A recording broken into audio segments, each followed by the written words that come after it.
Bonjour et bienvenue pour ce nouveau mag. On commence par l'échange avec le centre scolaire de Lushan en Chine, puis une conférence sur la coopération décentralisée, un témoignage d'une propriétaire sur le programme Habiter mieux, ensuite l'inauguration de la nouvelle signalétique Zone Marcel Doré, l'annonce du forum Job d'été qui se tiendra au forum Gambetta. On poursuit avec l'exposition de la bande dessinée créée par l'EMSA et la FAPI, le carnaval de l'école Robert Allemand, et pour finir, l'arrivée de la fibre optique à Sangatte, Coulogne et Marques. «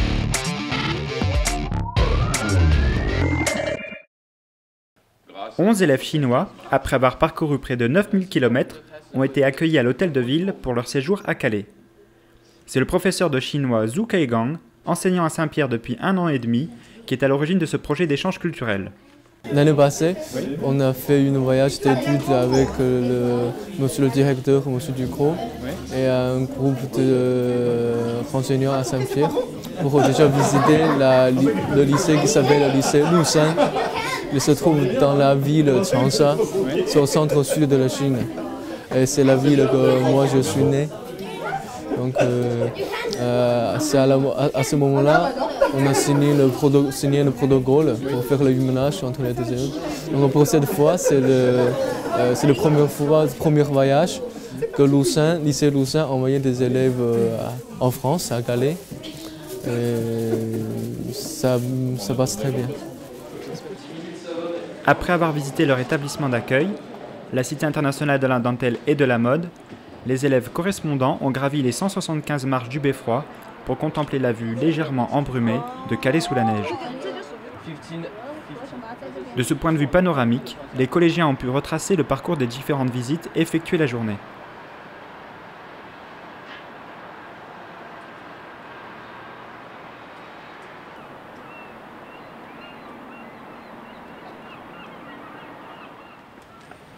La visite historique de Calais ne saurait être complète sans une pose photo devant l'œuvre de Rodin.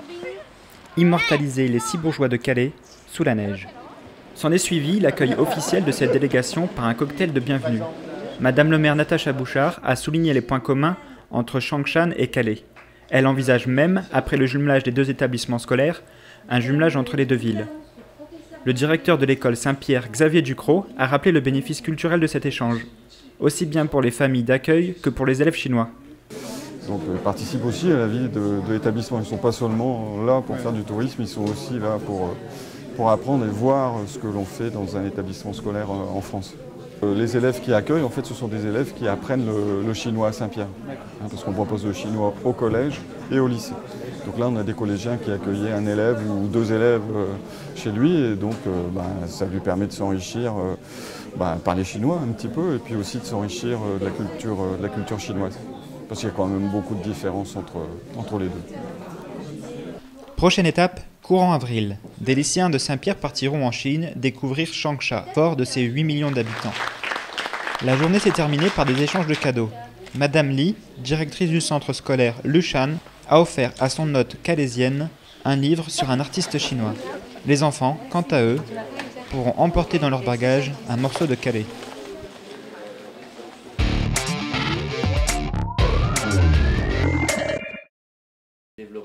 C'est ce mardi que Cap Calaisis avait invité la presse pour dresser son tout premier bilan sur sa coopération décentralisée.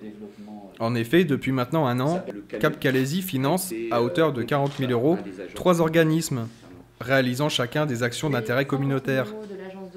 Philippe Blé, avec l'ensemble des élus de la communauté, ont décidé en 2012 de consacrer une partie du budget assainissement au soutien de différents organismes. Des organismes qui viennent en aide à des pays en voie de développement.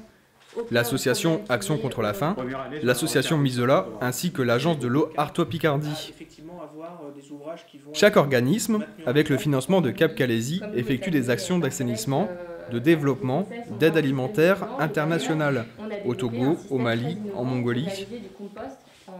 Cap Calaisis effectue aussi des aides matérielles. L'année dernière, à l'initiative des salariés de l'agglomération, c'est un camion-pompe qui avait été envoyé au Togo. Cette année, un 2e camion devrait être envoyé à Oulan-Bator. Même si le financement de la coopération décentralisée ne représente que 1/1000 du budget annuel de Cap Calaisis, l'action est représentative de l'intérêt de la communauté d'agglomération du Calaisis de soutenir les projets d'intérêt communautaire.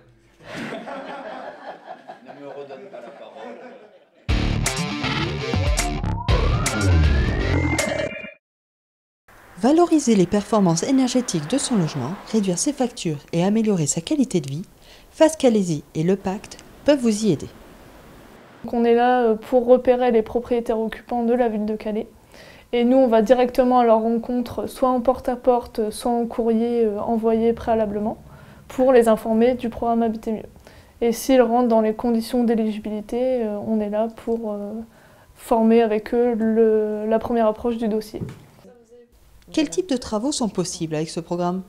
Donc, ça va de l'isolation vraiment du bâti extérieur, donc ça peut être la toiture, les combles, la façade, qui nécessiterait de faire des travaux extérieurs, et aussi à l'intérieur de la maison, tout ce qui est chauffage électrique ou gaz naturel. Remplissant les conditions de revenus et d'économie d'énergie, Sonia Blandel a monté un dossier et a remplacé sa vieille chaudière au fioul. C'était tellement vieille parce que c'est une ancienne maison, il y avait des années que c'était là. Il y avait déjà des soucis. Je ne pouvais pas payer à chaque fois réparation, et ça me coûtait plus cher que de changer de chaudière. Heureusement, le programme de l'ANA, Agence nationale de l'amélioration de l'habitat, lui a permis de réduire le coût des travaux. Le montant global du facture, c'était 35% de ce que je paye, j'ai payé au plombier. Et en plus, la prime, qui est de 1 600 € si on arrive à 25% d'économie d'énergie. FAS Calaisis se tient à votre disposition pour répondre à vos interrogations au boulevard Jacquard à Calais.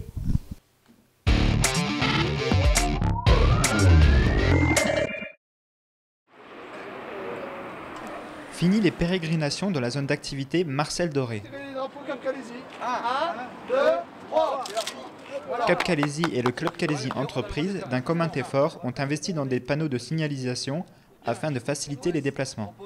Mis en service cette semaine, le panneau central situé face à l'enseigne Métro recense les 162 entreprises présentes dans la zone. La nouvelle signalétique ne s'arrête pas à ce panneau.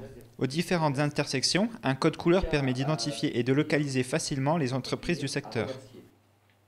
Clients, salariés ou visiteurs, ne prétextez plus un retard en blâmant le manque d'indications géographiques. Plus personne ne tombera dans le panneau.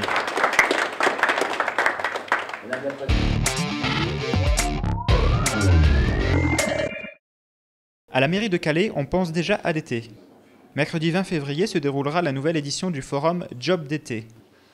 Cap Calaisis, le CCAS, la ville de Calais et l'OPH investiront le forum Gambetta afin de recruter pas moins de 180 personnes pour la saison estivale 2013. Avec ou sans expérience, d'agents techniques en passant par maître nageur, la liste des postes et leurs descriptifs sont d'ores et déjà disponibles sur le site internet de la ville de Calais ou dans les locaux du service jeunesse au 68 bis rue de la Pomme d'Or. Le programme de la journée est simple. Ponctuellement, les employeurs interviendront pour détailler leur offre de job saisonnier.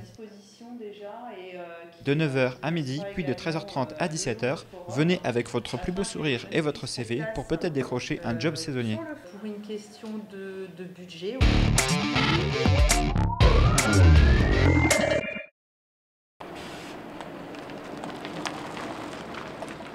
C'était l'un des principaux enjeux évoqués lors des précédents conseils communautaires, l'inauguration des NRA dans les zones d'ombre sur les communes de Sangatte, Coulogne et Marcq va remédier aux problèmes de connexion que rencontraient jusqu'à présent les habitants de ces communes.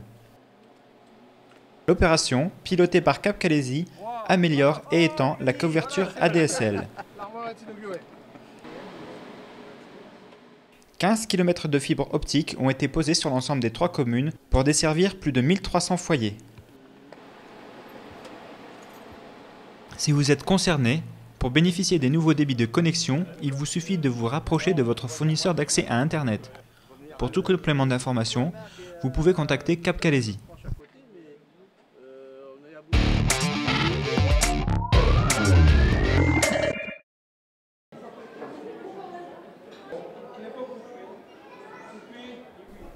Le MSA, l'établissement médico-social pour adultes de Fretin, expose ses talents.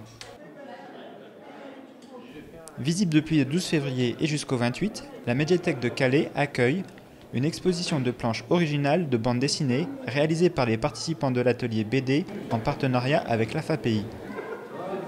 L'exposition est à l'initiative de l'AFAPI qui nous a sollicité pour exposer les travaux du groupe BD, qui est un groupe qu'on accueille à la médiathèque depuis 3 ans maintenant, tous les mercredis matins. Ils ont été lauréats du concours Hippocampe en 2011 organisé par le Festival d'Angoulême. Et donc on a voulu les mettre un peu à l'honneur en présentant leurs œuvres et en organisant une après-midi avec eux ici à la médiathèque.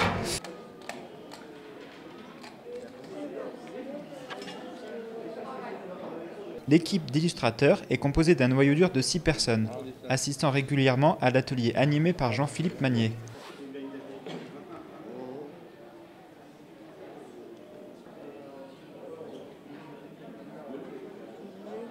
Chacun occupe une tâche bien spécifique, scénariste, dessinateur ou encore coloriste. Mon rôle dessus, c'est du calcage. Et puis aussi le coloriage. Oui, le coloriage. Les couleurs. La couleur, le teint de la couleur. On fait des dessins, on a fait le parcours, on a fait les temps de couleurs, on a fait le temps de... Oui, on a travaillé sur beaucoup de choses.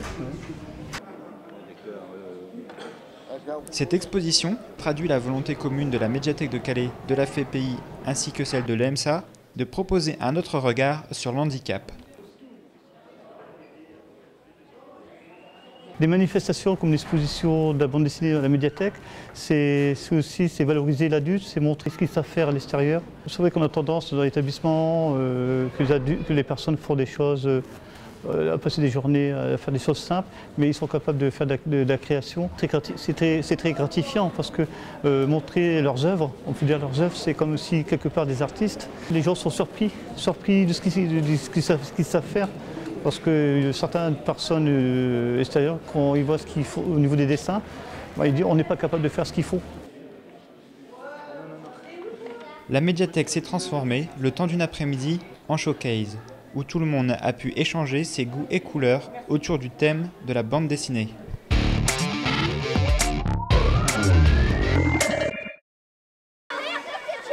Princesse, des clowns et même quelques super-héros, c'était le carnaval du complexe scolaire Robert Allemand.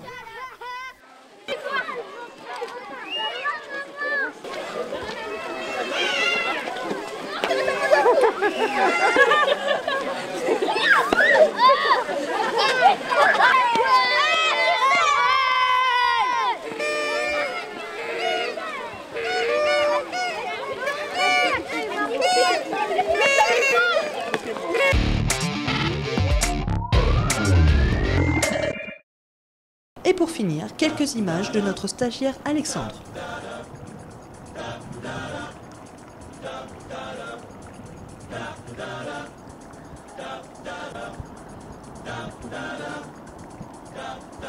Mein bester Freund, das ist nicht irgendwer. Mein bester Freund ist immer auf der Hut. Mein bester Freund, das ist nicht irgendwer. Mein bester Freund ist Robin Hood. Denn er kämpft immer gegen das Unrecht in der Welt. Denn er kämpft immer gegen das Unrecht in der Welt. Denn er kämpft immer gegen das Unrecht in der Welt. Merci de nous avoir regardés et à bientôt sur Calais TV.